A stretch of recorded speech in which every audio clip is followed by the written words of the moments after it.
जंगल में छोटू नाम का एक बछड़ा रहता था, जिसके पैदा होते ही बदकिस्मती से उसकी माँ का देहांत हो गया।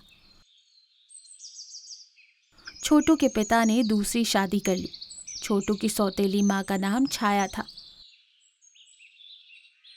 शादी के कुछ दिन बाद छोटू के पिता की मौत हो गई।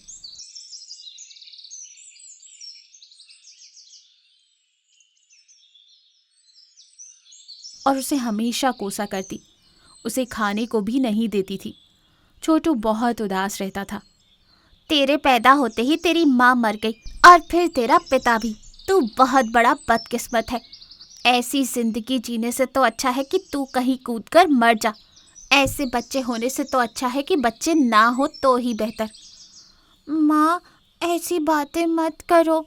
मेरे माता पिता नहीं हैं, तुम ही तो मेरे माँ बाप हो। अगर तुम मेरा ख्याल नहीं रखोगी तो कौन रखेगा? मैं क्यों तेरा ख्याल रखूं? तू कौन सा मेरा सगा बेटा है? यहाँ से चला जा और फिर कभी अपना चेहरा मुझे मत दिखाना। तो जैसे मनहूस को यहाँ रखने से तो बेटर है मैं तुझे यहाँ से बाहर ही निकाल दूँ। मेरी किस्मत भी फूट जाएगी। ये सुनकर छोटू उदास हो जाता है और वहाँ से निकल जाता है। छोटू उदास जंगल में घूम रहा था। घूमते घूमते छोटू जंगल के राजा मुफासा के पास पहुंचा। अरे ओ बच्चे, कौन हो तुम? और तुम्हारी हिम्मत कैसे हुई मेरे पास आने की? तुम जानबूझकर आए हो या फिर अनजाने में? वैसे भी मुझे बहुत भूख लग रही थी। अच्छा हुआ कि तुम आ गए।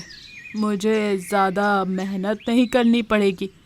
मैं यहाँ जानबूझकर आया हूँ। इस दुष्ट ज़माने में जीने से अच्छा है कि मैं जंगल के राजा मुफासा के हाथों मारा जाऊँ।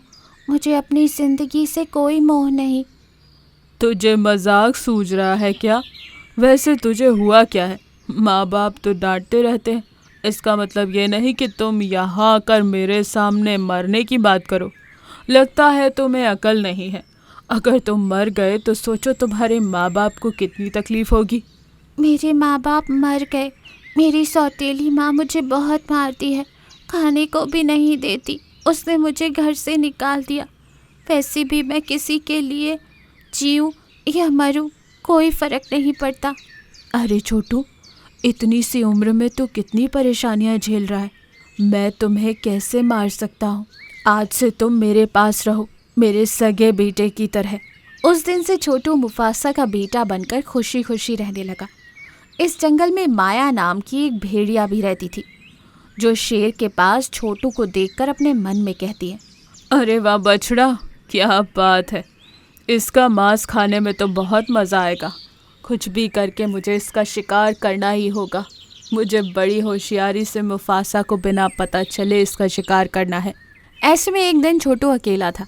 मुफासा उसके पास नहीं था। ये देख माया छोटू के पास जाकर कहता है, अरे छोटू, तू यहाँ क्या कर रहा है? यहाँ तो जंगल का राजा मुफासा रहता है। वो तुझे खा जाएगा। तेरा यहाँ रहना ठीक नहीं। चल मेरे साथ। तेरी माँ घर पर तेरा इंतज़ार कर रही है। उन्होंने ही मुझसे कहा कि मैं तुझे वापस लेकर आऊँ। वो बड़ी बेसब्री से तेरा इंतज़ार कर रही है। ये सुनते ही छोटू एकदम से खुश हो गया।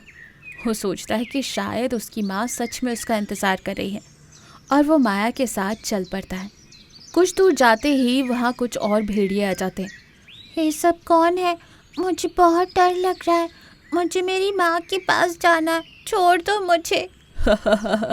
मैं तुझे धोखे से यहाँ लाया था, इसीलिए हम सब मिलकर अब तेरा शिकार करेंगे। ये सुनते ही छोटू के पैरों तले ज़मीन खिसक जाती है और वो डर के मारे वहाँ से चिल्लाते हुए भागने लगता है। बचाओ बचाओ, कोई मुझे बचाओ। उधर से गुजर रहे मुफासा को उसकी आवाज़ सुनाई दे जाती है। वो दहाड़ मारते हुए वहाँ आता है।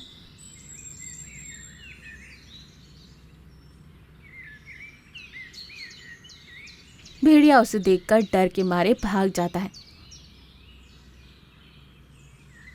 छोटू मेरे बगैर तुम अकेले जंगल में क्यों आए हो? यह जंगल खूंखार जानवर से भरा हुआ है। कोई भी तुम्हें धोखा देकर तुम्हारा शिकार कर लेगा। मुझे माफ़ कर दो मुफासा, मैं आगे से तुम्हें बिना बताए कहीं नहीं जाऊंगा। दिन बीतते गए। एक दिन मुफासा शिकार की तलाश में जंगल में घूम रहा था कि उसकी नज़र छोटू की माँ छाया पर पड़ती है। मुफासा छाया का शिकार करने उसकी ओर बढ़ता है। देखो मुझे छोड़ दो, मुझ पर रहम करो।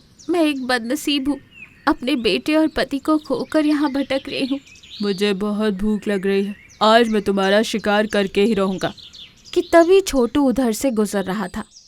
उसे देखकर छाया मुफासा से कहती है, तो फिर एक काम करो, वो देखो मेरा सौतेला बेटा, तुम उसका शिकार करके अपनी भूख मिटा लो और मुझे छोड़ दो। छाया यूँ बोलती है कि तभी छोटू वहाँ आता है। मुफासा रुक जाओ, तुम्हें पता है कि ये कौन है? ये मेरी माँ है, इन्हें छोड़ दो। अगर तुम्हें शिकार करना है तो तुम मेरा शिकार कर सकते हो और अपनी भूख मिटा सकते हो। देखा छाया, तू कितनी खुदगर्ज है। छोटू अपनी जान देकर तेरी जान बचा रहा था और तुझे एक पल नहीं लगा उसका शिकार करने कहने को। छोटू मुझे माफ़ कर दो, मैंने सोचा भी नहीं था कि तुम मुझे इतना प्यार करते हो। आज से मैं तुम्हारा अच्छे से ख्याल रखूंगी, अपने सगे बेटे की तरह पालूंगी। ये कहकर छाया छोटू को लेकर वहाँ से चली जाती है और दोनों खुशी खुशी जीवन गुजारने लगते हैं। इस कहानी से हमें ये सीख मिलती है कि सौतेले हो या सगे, माँ बाप का प्यार बच्चों के प्रति एक जैसा होना चाहिए।